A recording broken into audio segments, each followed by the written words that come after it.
Good evening, Who Dat Nation, and happy Wednesday to our Bayou Blitz family. I hope everybody is doing well out there.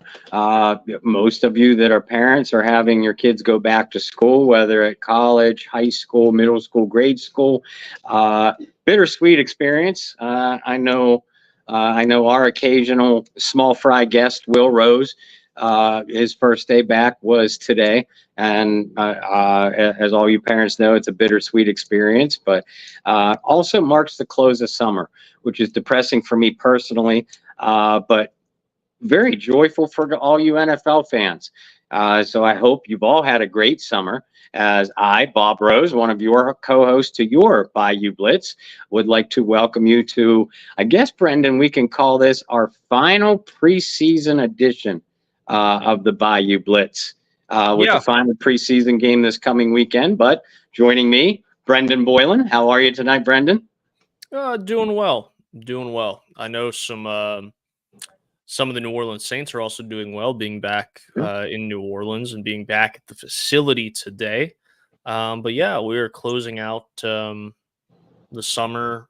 Kids down here have already been in school for a little bit, but I don't know, Bob. You say for some parents it's bittersweet. There are some parents, friends, mutuals of mine that are like popping champagne today. They get the house back to themselves, or they don't have to worry about if both parents work and who's watching the kid. Like, so for some people it is a big relief. It's almost just daycare. If you will. So yeah, for you parents out there, hopefully you've kind of enjoyed that inner battle a little bit on joy or sadness, or like Bob said, a little bit of both to that. But Bob, let's talk football. Let's talk preseason. Let's talk the Saints. Let's talk preseason week 2 against the Niners. And I think it's fair to say, and unfortunately, this is the part of the season where you have a little bit of overreactions or reaches from a lot of analysts on guys based off of one performance. Yeah.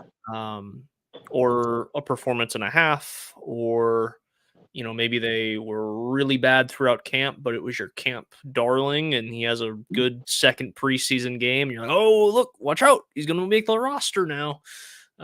So we have a little bit of that going on. But as all stories do, let's start at the beginning. So the first quarter for the Saints and 49ers ended up scoreless. But we started seeing signs of life out of the offense, which was nice. The defense, I thought, had a good game, and we'll get to that. But signs of life from the offense, and seeing Taysom Hill utilized in a Taysom Hill way. What is Taysom Hill, as we like to ask on this show? And he was playing a little bit of fullback, actually a bit of fullback. And not just a little bit of fullback as a pistol set, or like an up back, or wing tee, or whatever. Like, he was actually opening up some sizable holes for Jamal Williams. That was another guy that I thought it was nice to see him have some momentum, especially after a struggle last year. On the 16 play touchdown drive, Carr only had one incompletion. I want to dive into that a little bit further, but we will after this little recap, if you will. Taysom Hill with a touchdown, which I think very well deserved. I know coaches in moments don't really think about stuff like that. If you guys don't believe me, the greatest example of that is Mike Ditka talking about the 85 Bears Super Bowl and going, how the heck did I not get Walter Payton a touchdown? But coaches really don't think about that. But of course, we as analysts or fans look at it and go, damn, that guy had a really good driver. He really impacted the drive in ways outside of catching the football, running the football, whatever. Like, he definitely deserves a touchdown here. That's kind of the it's not quite a fairy tale, but a fairy tale ending, if you will, that I saw to that drive for Taysom Hill. He did a lot of the dirty work and got rewarded there. At the end, like I said, I thought the defense was good. Obviously, you had a little bit of a scare with Kool-Aid going down like 5 plays into the game, but he avoided what they say avoided a major injury and is expected to be a go for week 1. It was nice to see the defense perform with some of the injuries and guys that were being kept out of that game, because you had a lot of guys, these roster bubble guys we'll be talking about today, that had more opportunities than normal to shine. But let's start with the offense, Bob. I think for me, though it was nice to see signs of life, it still was a little slow to get out of first gear. But you know what my biggest concern was? And this is me being extremely nitpicky. While Derek Carr's numbers looked good, and while the numbers on that touchdown drive looked good, you know the one thing I kept kind of charting? He was behind. Throw behind the receiver. I know you so well. We are a match made in heaven, aren't we? Don't tell Lauren or Katie that I said that. Oh, wait, we're on the internet. That's all right. I don't know about your wife, but my wife rarely watches our telecast. So if I talk low when she's in the next room, I could say anything I want. Yeah, Katie doesn't either. So since the move, I have a office that's further away from the living room. So yeah, it works out. But anyway, regardless of all that, that's what I kept charting. I was like, man, he's behind. And call it nitpicky if you will. But in preseason week 2 with some of these guys, particularly there was one, I know you have it charted. You could probably tell me the exact time, snap, down, all that stuff. But there was one pass to Olave. It might have just been an out route to Olave on the near side. And Olave didn't come up with the catch towards the sticks because it was behind him. Should have been a pick 6. And I think the commentator even mentioned, it's Derek Carr's job to put that. Yeah. Or only Olave could. It might have been Bub memes, but anyway, I don't remember. It was one of those receivers on the near side, and yeah, I was like, that's not good. And he had a throw on the 16-play touchdown drive. That was also behind the receiver. Yep. And the receiver had to come back and stop momentum to come back and get it. And those aren't big things in the grand scheme of it, because you're like, well, they still scored a touchdown. Yes, they did. But if that stuff leaks into the regular season and you see something like throwing behind a receiver on a route and the receiver has to stop momentum, come back and get it, you're like, well, that's the difference between a 25-yard gain and a 10-yard gain. That stuff starts adding up, and that stuff does make a difference towards the end. So that was my big nitpicky thing with the Saints offense. Like I said, with Jamal Williams, he had some really big holes to run through, but it was nice to start seeing some momentum out of Jamal, because you and I both really liked that signing when it happened, to be a complimentary, not a number 1. And I think if he can pick up some of the yards that he did, I think he averaged 6.5 or 7 yards per carry. We're not even asking for that. We're asking for 4.5. But if he can get somewhere in that ballpark, I think it'll be very good for the Saints offense. Mark Sanchez also mentioned on the telecast too that, and different offensive coordinators, different DNA, but he went back to his playing days and obviously his time as an analyst and said, well, the Saints offense is built off of play action. Yeah. So they have to run the ball to be effective and get to the spots where they can take shots down the field using play action. And that's one thing we certainly missed last season. Now, some of that's injury, but some of that's also the fact that, let's face it, Jamal Williams didn't have a good year. Some of that has to do with the offensive line. I thought the line was actually decent too. And I'll let you kind of touch on that a little bit. But I know Eric McCoy, I know this is your favorite grading site. But Pro Football Focus had him as the highest rated Saint in preseason week 2. Somewhere close to a 94 for Eric McCoy. I did think the line held up pretty well.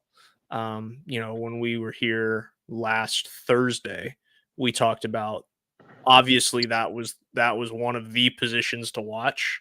Mhm. And I actually thought that they performed pretty well, Bob. And that was an encouraging thing. I know it's the preseason. I know you're not seeing all the starters, but when you're talking about an organization like the Niners that have been good and really good in the NFC over the years, to see your line step up to the occasion, I'm not going to say it's turned me to the other side and thinking, oh, yes, the Saints have a great offensive line, but it does at least, there's a little bit of sunshine peeking through the blinds after a performance like that. That's the way I'm looking at it. I'm far from convinced that this can be even an adequate offensive line, but I came away encouraged by their performance against San Francisco. And, look, I don't want to hear that Bosa didn't play, Fred Warner didn't play, Christian McCaffrey didn't play. Well, Demario Davis didn't play, Marshawn Lattimore didn't play, Kamara didn't play, Adebo didn't play. So, I mean, that pretty much evens itself out. What you said about the 49ers being one of the more respected teams in the NFL, one of the reasons why they are that is because they are deep. And the Saints offensive line, since this is the specific topic of conversation at this very minute, offensive line, remember, went in with Talise Fuaga, who was going to be their starting left tackle. He sat out because of a back injury, precautionary reasons, but still the right decision to make. Landon Young, who I have been highly critical of throughout his all 3 or 4 year career, Landon Young played well. Trevor Penning, everybody's favorite whipping boy, including my own. I thought he had his best outing as a pro, let alone this summer. Lucas Patrick. It looks like Lucas Patrick is the clear front runner for that left guard spot, something that I'm writing about in my article for tomorrow morning. And whether you like or hate Pro Football Focus, Eric McCoy is one of the league's better centers. Cesar Ruiz, another player that I've been critical of, he's quietly had himself a pretty good training camp. Still a lot of questions that this offensive line has to answer on the field, and I won't be convinced that they are even in an average line, let alone better, until they prove, in consecutive weeks when it matters that they can be. But even your most critical Saints fan, and there are a lot of them that have come out of the woodwork this offseason, even your most critical Saints fan or observer had to be at least slightly encouraged from this line's performance. Because as you said, the one thing that we know about Clint Kubiak's offense is that they like to establish the running game. You cannot do that if you cannot control the line of scrimmage. The Saints ran the ball well. It set up play action. It set up those play action bootleg rollouts that Kubiak likes to do with his quarterbacks. We saw that a couple of times with Derek Carr. And it establishes balance, something that made that 16-play, 95-yard drive succeed.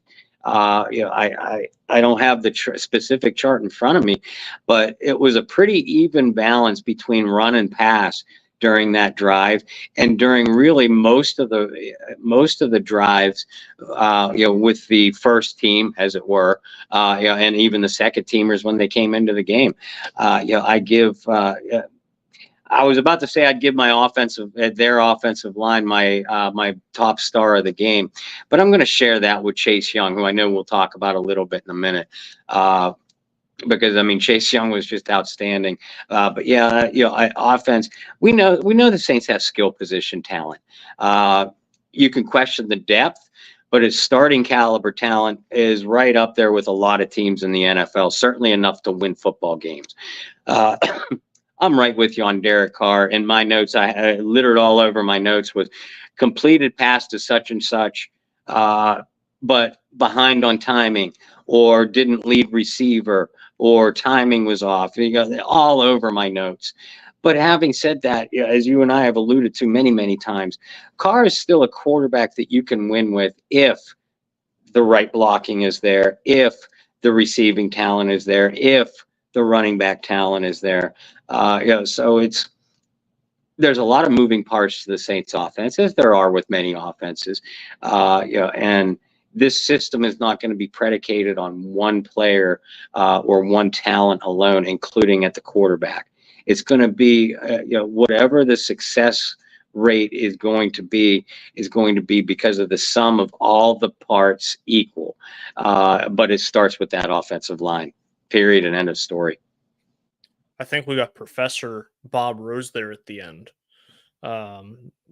Something about the sum of this and that is that's a little over my head. I got a D in math in college, Bob. Come on, help me out a little bit. But I think ultimately for the Saints offense, at least the first unit, I don't know how much you really want to dig into the second and third units, but for the first unit, it gave you signs of hope more than anything. And what have we said all offseason? We just wanted to see progression. We wanted to see some things start to click under a new offense. And I didn't realize this, but Derek Carr is in his fourth consecutive season, I believe, with a new offensive coordinator, which is a lot for a quarterback.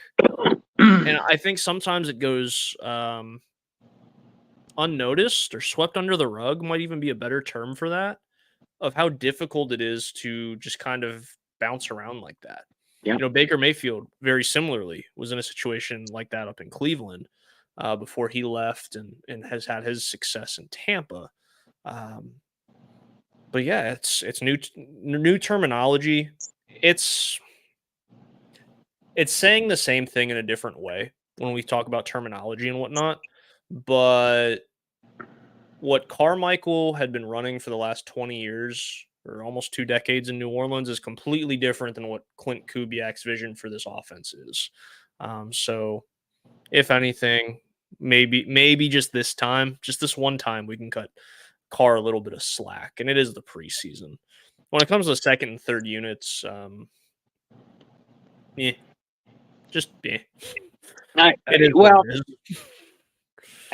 And some people that were high on Jake Haener and or Spencer Rattler, they've been quiet this week because neither Jake or Spencer had a strong outing, to be sure. But I don't think that either young quarterback deserves a ton of criticism. They look like what they are, inexperienced day 3 picks.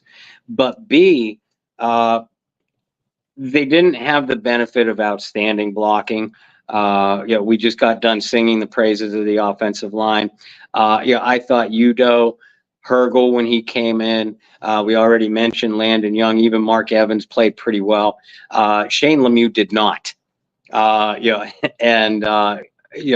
bad snaps that the entire world saw, is an easy indicator. But on Spencer Rattler's fumble, I know Trevor Penning missed a block, but that's not what caused the fumble. The fumble was caused by intense inside pressure given up by Shane Lemieux. Jake Haener was flushed several times or hurried several times by interior pressure caused by Shane Lemieux. And neither young quarterback got any help at all. And I mean zero separation from the wideouts. Even A.T. Perry, who surprisingly didn't even get in the game until the third period. Cedric Wilson, Equanimous St. Brown, Nakua. I'm missing someone here. Bob Beans had a couple nice plays with the first and second team, which was nice to see. But yeah, those other guys, they really didn't step forward and help their own quarterback, and in turn, hurt their own chances for a couple of them to even make this roster spot. Yeah, and we'll jump into that. Let's talk defense. I guess we'll start right with Chase Young because you're the one who brought him up. Chase is an interesting one because of everything this offseason, right? The 1-year prove-it deal, going to New Orleans, a spot that already had Cameron Jordan, just paid Carl Granderson. How does he fit in all of this? Do the Saints really need, Chase Young to be like Chase Young from his rookie year in 2020 and this and that? All those questions have been posed. And again, it's just the preseason, but damn, he looked good. Yeah. Like he looked the part. He looked like that Pro Bowl caliber edge rusher that has bet on himself to have a good year so he can Mhm. get paid, which may or may not work to the benefit of the New Orleans Saints. That is a conversation for much later in the year. But he looked really good against his old team. And again, it's the preseason, but after last year, yes, you had the really hot start for Granderson, but we've talked about it plenty of times on this show, how he had a great start and then just kind of ghosted a little bit. And was getting a lot more of the attention of the offensive line, Mhm. right? Because, Cam Jordan didn't have a great year either. But having a guy like Chase Young come in and a guy you could disrupt and give you the options to run some weird packages, because Cam Jordan does have the size to bump inside. I'm not going to quite go as far as saying NASCAR. You might be able to say some of those old, NASCAR looks of 4 defensive ends on like third downs, because Granderson's also another guy who has the size to bump inside. Peyton Turner is a guy who has the size to bump inside. You could get really creative when you have a guy like Chase Young that you can kind of move around the formation and plot and scheme against different teams. So it was really encouraging to see that,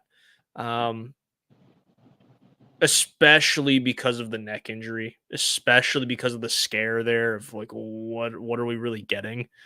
Because I think he showed like, hey, this is what it could be. But that's also been the knock of his whole career. Right. Is you have these moments where you're like, whoa, look at that guy.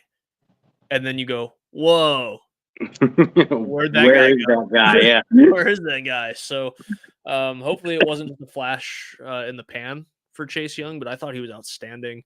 Even though you could look back at the box score and be like, was he really that outstanding? But he was a guy that in the box score was outstanding and was also outstanding on film.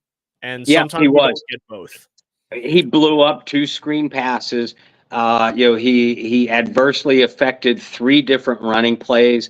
Even if he wasn't directly in on the stop, he had 3 pressures. One of those was a near sack, and another was another forced an incomplete pass.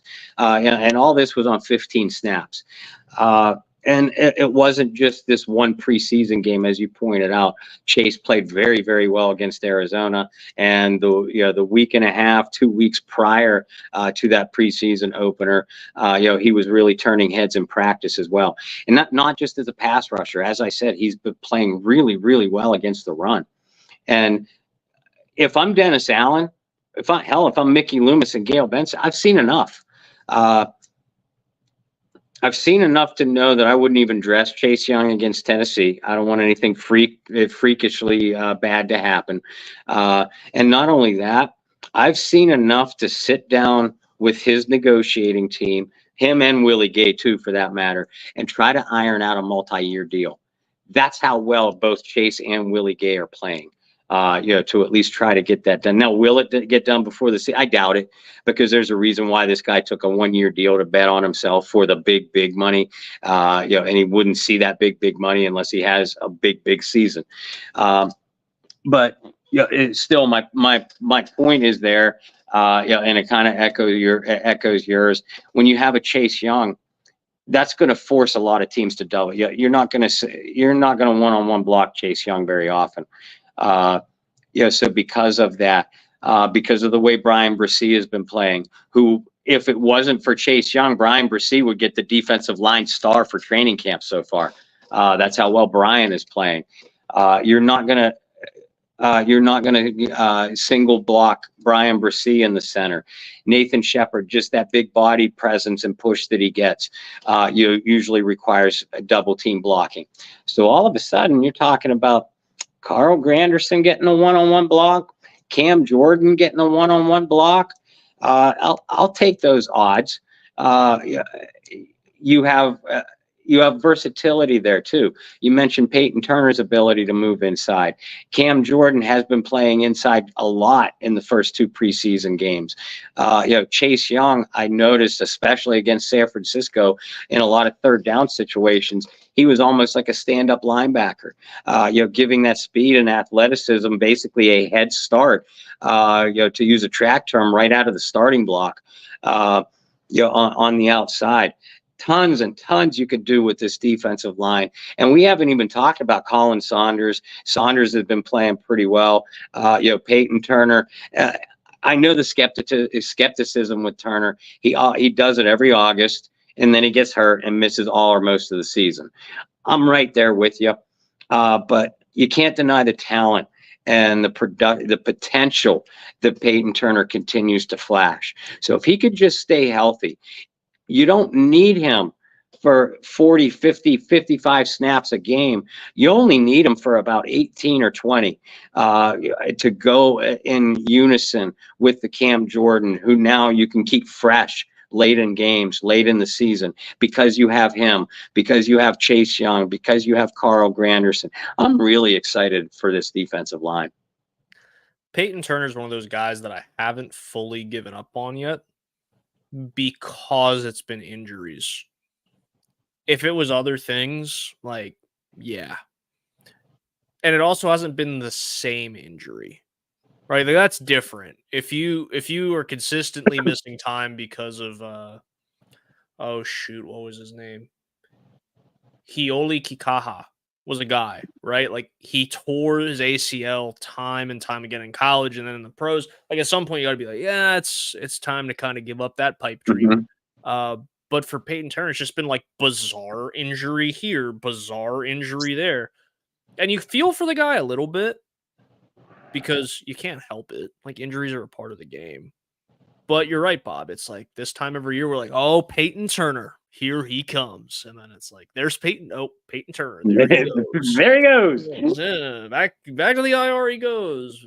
So I really hope he stays healthy. Like you said, I think he could make a big impact. I'm glad you highlighted that you only need him for about 20 snaps a game. And look, if it doesn't pan out, you just wash your hands of it and his contract's up. But if it does work out, guess what? You're getting him pretty cheap because he's been hurt. So it is kind of a win-win situation for the Saints, regardless of how it goes this year with Turner. Let's talk a little bit of linebacker before we kind of jump into roster bubble. Maybe this is the transition to roster bubble. Simply because there are a lot of guys fighting for one spot. And a lot of guys that are playing some really, really good football. And not just guys that are playing good football, but guys that have been in the system playing good football. And it's starting to show a little bit. Bob, another really high-rated player for the Saints by PFF came on the defensive side of the ball. I'm going to let you guess on it. Which linebacker do you think rated the highest of any Saints defender? I'll tell you, it better be Anthony Orji, because if it's not, my hatred of PFF is going to redline. Can we just ignore? Okay, Demario Davis, Willie Gay, Pete Werner, they have their job sewn up. And that's a good trio of linebackers. Can we just ignore? Can we take Anthony Orji off the roster bubble and just clinch his roster spot right now? Can we agree on that? I think you have to. And just to read the numbers at you, had a 90.6 run defense grade, a 83.5 coverage grade, was credited with 4 run stops, 2 forced incompletions, and a 56.3 passer rating allowed in coverage. He had a hell of a game. He did. And again, this wasn't just against the 49ers where it was just one quick flash. He played really well against Arizona, and he's been making plays consistently throughout camp. This is a second-year player from Vanderbilt who I was high on when the Saints signed him as an undrafted rookie, but I admitted he was raw. I said in my coverage in my analysis at the time last year that he has the athleticism for coverage, but not necessarily the natural feel. Well, that natural feel that light has turned on this offseason, in 1 year's time, because he was covering guys. He was all over the field against the run and against the pass. And again, this is why I take him off my roster bubble, because he's he's done it consistently throughout camp and both preseason games. I think he has that fourth linebacking spot sewn up. And if he doesn't, the heads and intellect of that coaching staff for the Saints has to be examined hard. Yeah, I am with you in the fact that he should be taken off of the roster bubble because he's going to make the roster. It does leave some questions in the air in regards of maybe my favorite of the roster bubble guys with a guy like DeMarco Jackson. Where does he fit in? Was good on special teams last year, but can he make the roster as a special teamer? Time will tell. And that's tough. You know, special teams is tough. It's underrated. It's not publicly acknowledged a whole lot. I mean, you have like the one, is it still just one Pro Bowl spot for special teamer? I think so, yeah. Or is it two? I don't know. But not a whole lot of public recognition of it. And the Saints have had some hella good guys over the years, whether they stayed in New Orleans or whether they went somewhere else, that made an entire career off of being a good special teams player. And that's what kind of worries me for the sake of DeMarco Jackson and his future with the Saints is, can he carve out that role to be that guy? Now, a lot of it last year, he was the main communicator. Yeah. Right. Which may certainly help his cause. But no, it's, you asked me 2 weeks ago when the preseason started if I had to pick a linebacker, who was it going to be? And I said DeMarco Jackson. A little bias. I've always said that. A little bias there. But I did not expect Orji to play this well. I expected Orji to be in the mix. I didn't expect this big a jump, though. I expected us to be talking about Orji, Jackson, and a few other names that we'll get into in a minute, in the mix for the final 2 or 3 spots. Instead, Orji looks like he's clinched a spot, and now Jackson is in the mix with 3 or 4 other names for the final 1 or 2 spots here. But, and I'm like you, I've always liked DeMarco as well. I think DeMarco stands a real good chance at making it. If I'll give a teaser at my final 53-man roster prediction article. I'm back and forth on whether I believe the Saints are going to keep 5 or 6 linebackers, because they've gone both directions in recent years. I have DeMarco Jackson as a toss-up with Kalike Hudson for that 5th and 6th linebacker spot. If the Saints keep 5, I think it comes down to a toss-up between those 2. If the Saints keep 6, I have each of them making it very narrowly over Isaiah Stallbird, who started camp with a flurry and has kind of tailed off because of injuries. Monty Rice, who has been playing really well, but a little bit more limited than either Jackson or Hudson. Hudson is a coverage specialist who plays really good special teams. DeMarco is more of a zone specialist, with a real good feel for the running game, who can play special teams. That's why as you pointed out, all these guys, Monty Rice to Stallbird, even Mike Rose, they have all played really well in spurts. But DeMarco and Kalike Hudson, of all the names on the linebacker bubble, Kalike and DeMarco are the 2 that have stood out very, very narrowly over the other ones for me. Let's go to another position, and one that hasn't had as much conversation and topic as last year, and one that I think is probably less, we're less sure of the guys that will definitely make the roster at this position this year than we were last year, which is weird, right? Like, you typically talk more about a position that has more question marks. I think there's more question marks this year, but we're talking about it less, and that's the receivers, right? And I joked last week that this was a team last year where they were just signing receivers left and right for a period, and it was the ongoing joke of like, wow, like that would be a good last receiver for your roster. And then you looked at the roster and you're like, damn, they have 7 guys. That 7 last receivers. Yeah, like, oh, that would be a good last receiver. It was like 7 of them. There's also been injuries to the receiver position, which has opened up opportunities for other receivers, but nobody's really grabbed the bull by the horns here. And we're still going, okay. Like, we have what we think is the top 3, right? With Olave, Shaheed, A.T. Perry. Haven't really seen that jump from A.T. Perry that we were hoping for. Then you have, Bub Means, your draft pick I actually thought he had a nice showing. I wouldn't go as far as saying like a good showing, but a nice showing against the Niners. You saw Cedric Wilson Jr., who got used a lot with the first team against the Niners. It's just a lot of okay. Like, to go back to the comparison to last year, it's almost like taking that 6 or 7 guys would be like, that would be a good final roster spot, and you wouldn't feel comfortable bumping them up to be like the number 3 or 4 receiver. That's kind of where we are now. Yeah. And you know what really shocked me? Like, I actually did. Say what you will.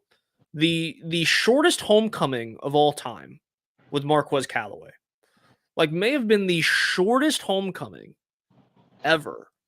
Was even on Saints social media. They're like, look who's back. And then it was like, oh, and there he goes again. Like, it was weird. It was weird. Of course, in the back of my mind, I'm like, oh, of course, Keith Kirkwood's too good, and he's up in Baltimore playing with the Ravens. Like, he'd be a nice guy to have in the building right now as a guy who has been around the locker room and knows a couple things. I guess it doesn't hold as much value as it did now that you have a new like offensive coordinator. But like, all jokes aside, like, I know you're not the tallest guy in the world, but your 40 time's still pretty good. You want to go give it a shot? Like, at this point, I don't know who's playing receiver. It may be you. It might be because I won't lie, this receiver position is concerning me, and I didn't think that I would be concerned about it prior to the preseason schedule. Mason Tipton was really turning a lot of heads in camp. But then Mason went and hurt a hamstring before the Arizona game and hasn't played in the preseason at all. May not suit up against Tennessee, which puts him squarely on the roster bubble and probably on the slippery side of it. Bub Means, I agree with you. We were waiting for Bub to finally get healthy and finally make a play or two, and he did against San Francisco. I think Bub, because he's a draft pick, probably makes this team. Cedric Wilson has been the biggest disappointment in the receiver room for me because you and I felt like Cedric would give A.T. Perry the hardest push for that number 3 job. And Cedric was injured early on, but for the large part has been the invisible man. And just he hasn't made plays. He hasn't gotten separation. He has not been that same receiver he was in Dallas a few years ago when he was a really, really good number 3.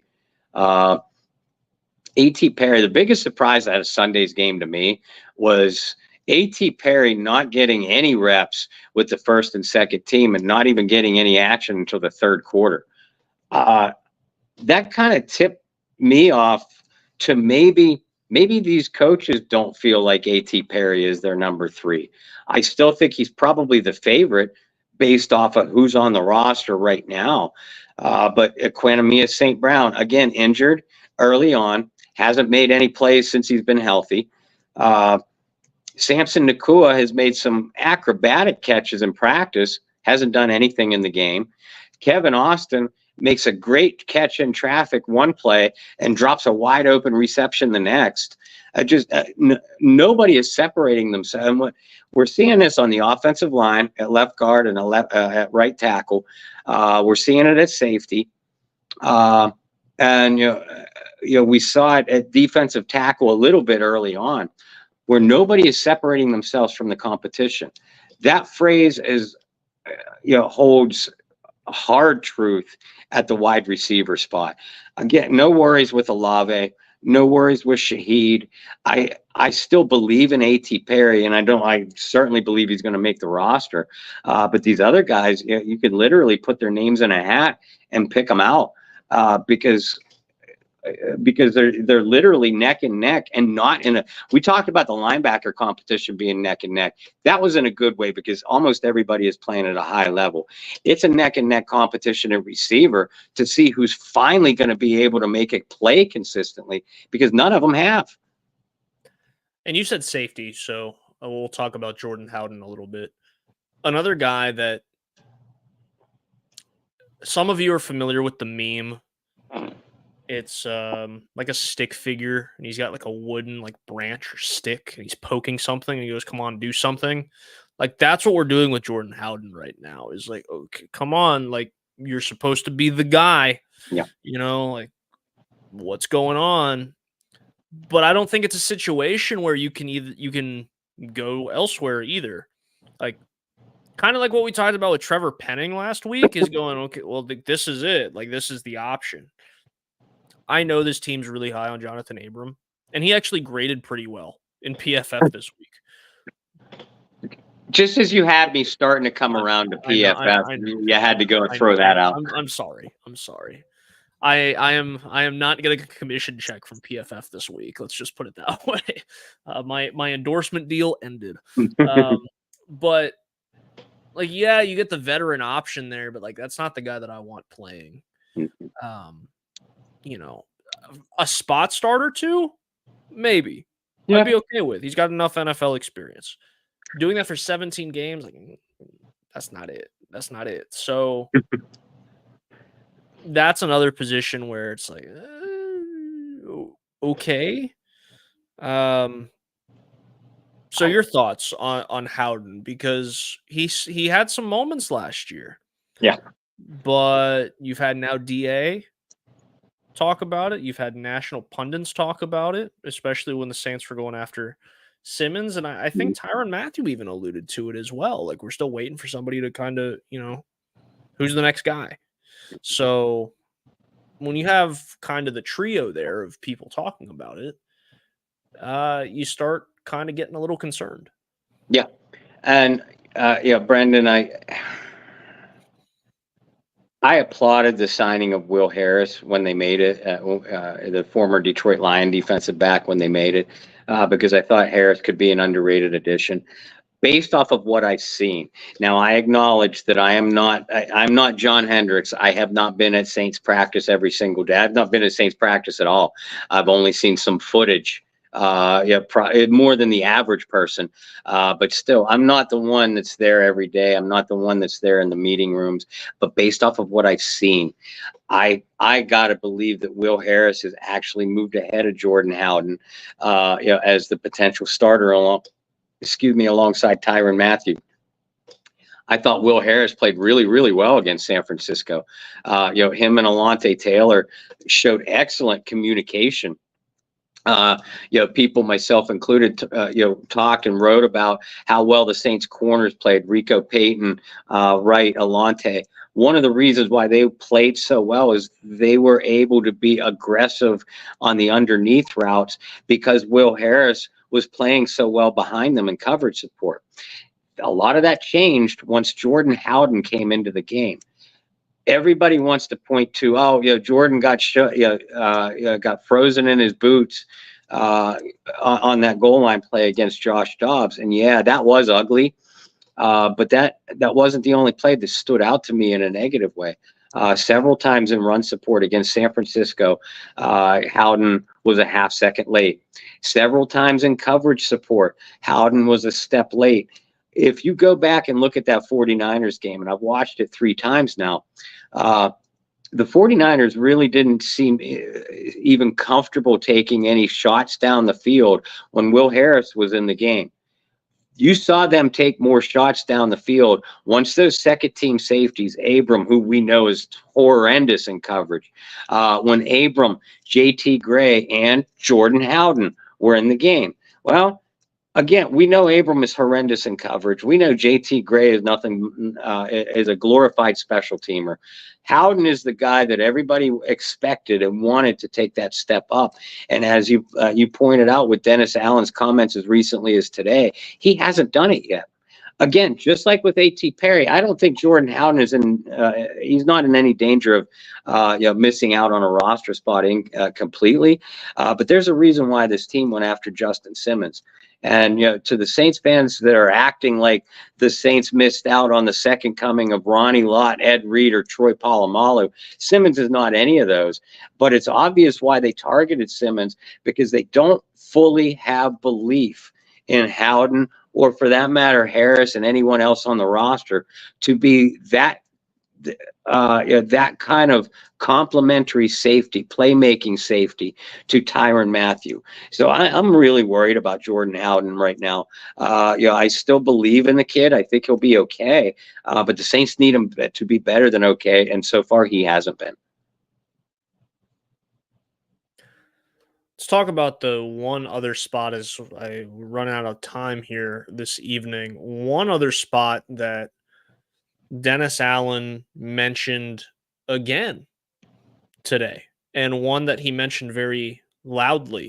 It was actually something I thought we may have, brought up at the top, but here we are at the very end, bringing this up. So for you guys that are listening back to Spotify or Apple Podcasts or wherever you find your pods, and going, why the hell did it take these guys 47 minutes to talk about maybe the biggest quote of the week?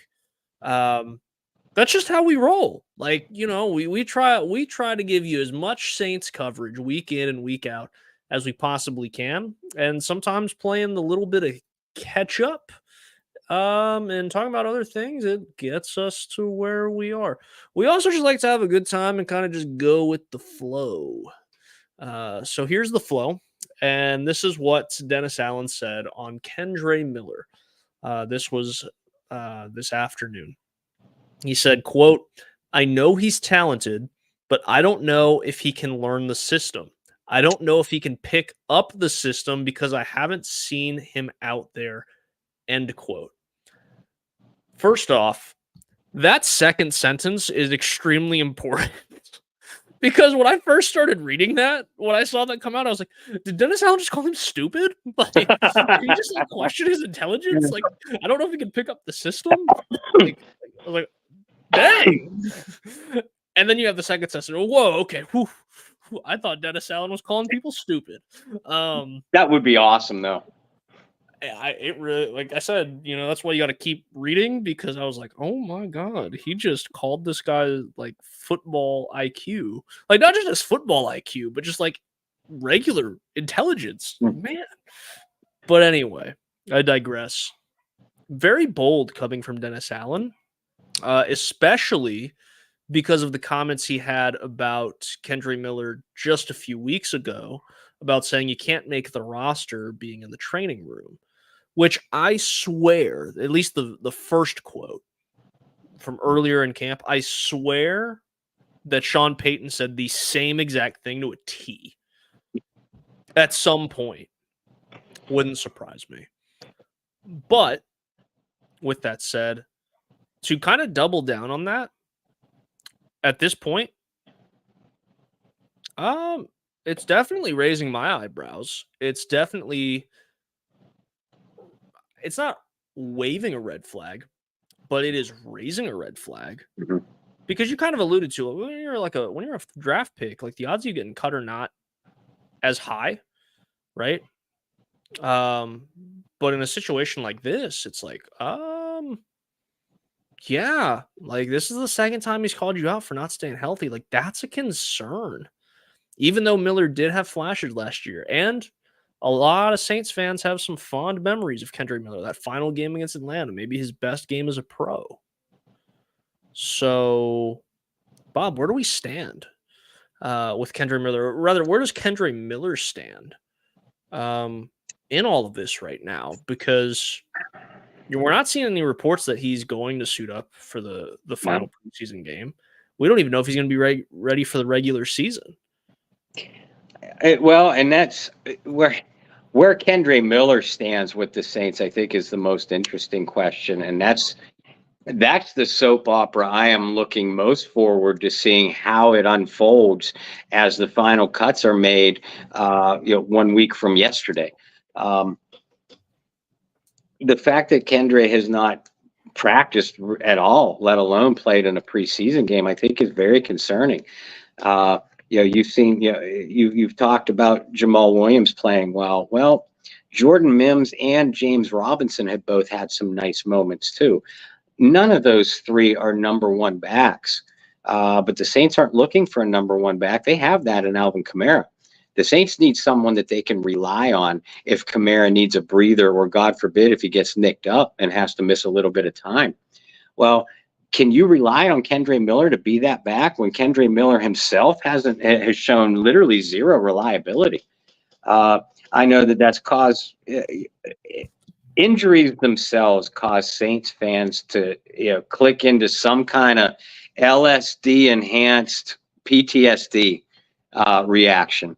And there are many that are calling for Kendre Miller to get cut. Guys, that's not going to happen.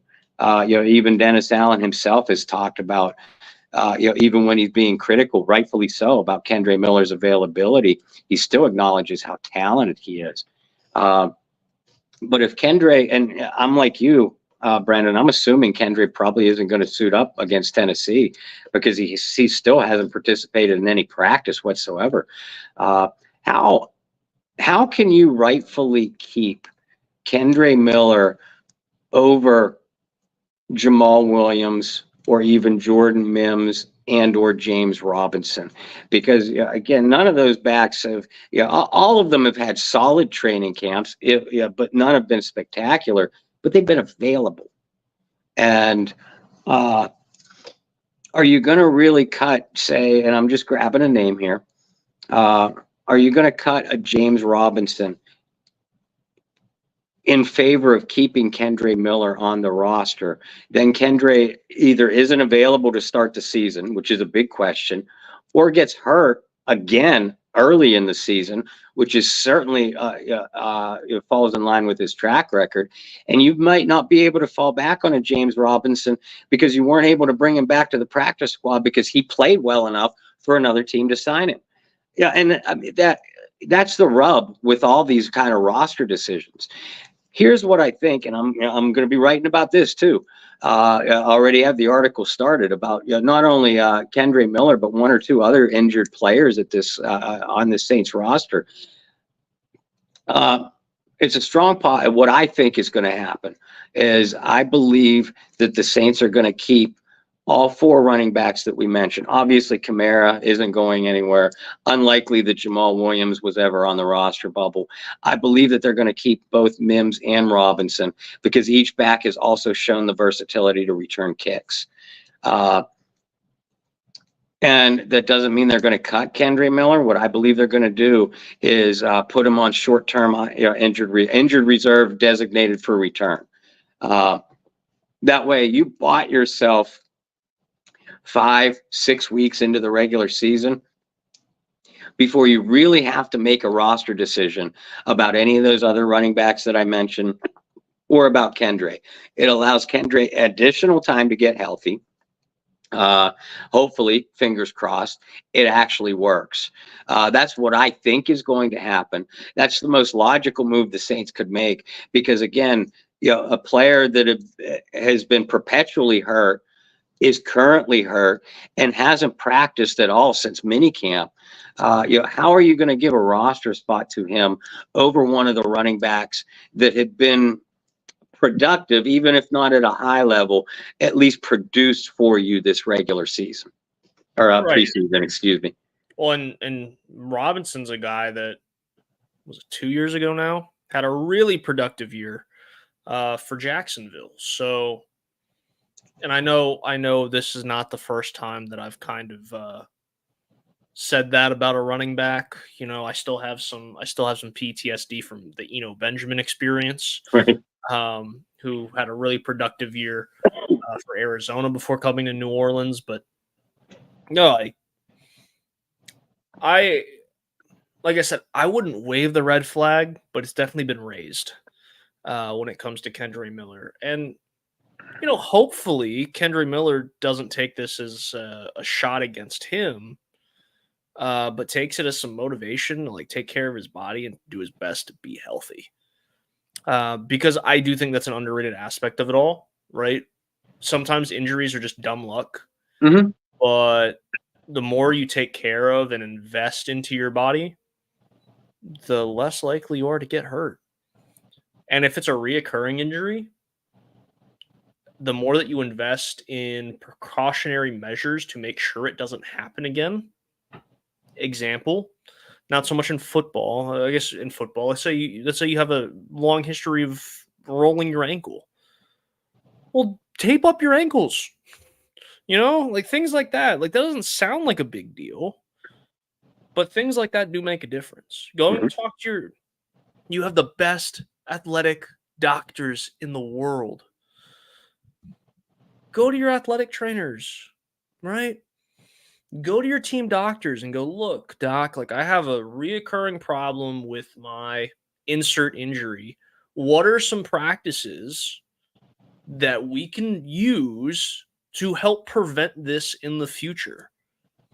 Whether it be ankles, knees, whatever it may be, right? You have the greatest athletic performing staffs in the world. Use it. Take advantage of it.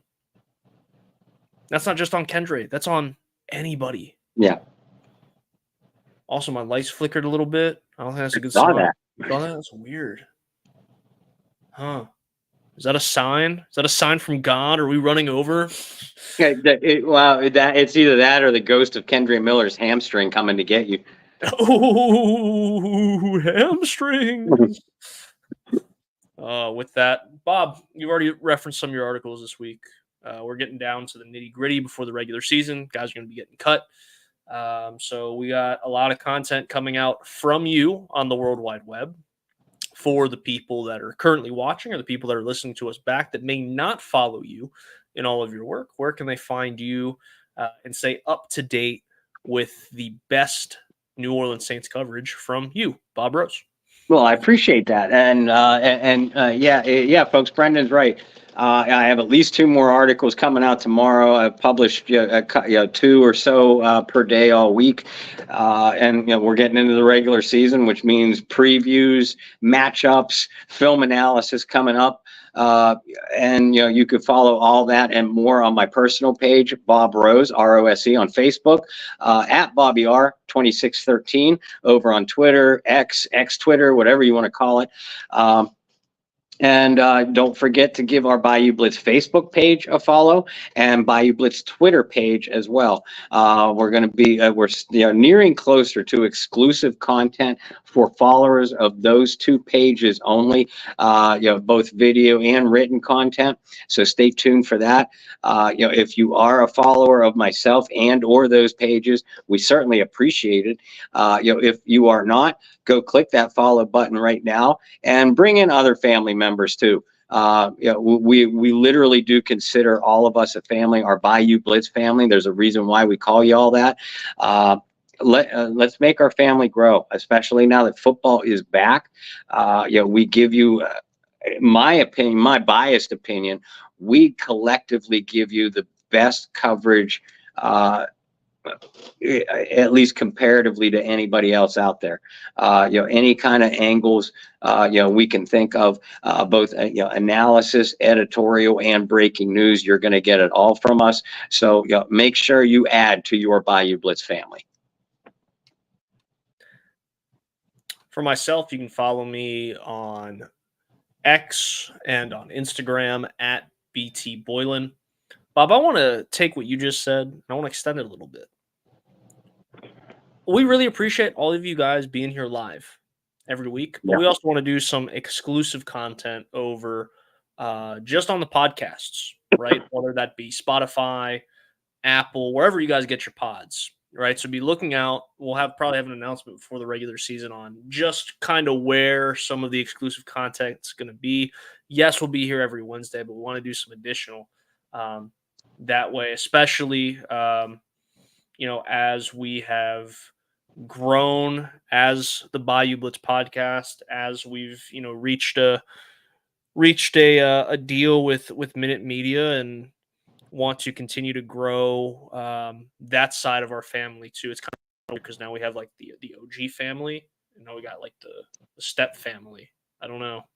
There's got to be a better way to kind of say that, but it's we're like merging families here, so we got to find a good way to kind of do all that and make sure everybody's happy and get enough quality time with the guys, right? That was kind of a weird way of saying that, but you guys get the gist of it. You guys know what's going on. But until next week, well, I guess next week we can officially say headed towards the regular season. So until next week for our first episode of regular season football, that's Bob Rose. I'm Brendan Boylan. Thanks so much for tuning in to the Bayou Blitz podcast. Until next week, find some peace, spread love, practice positivity. We'll see you for another edition of the Bayou Blitz podcast. See you then. Good night.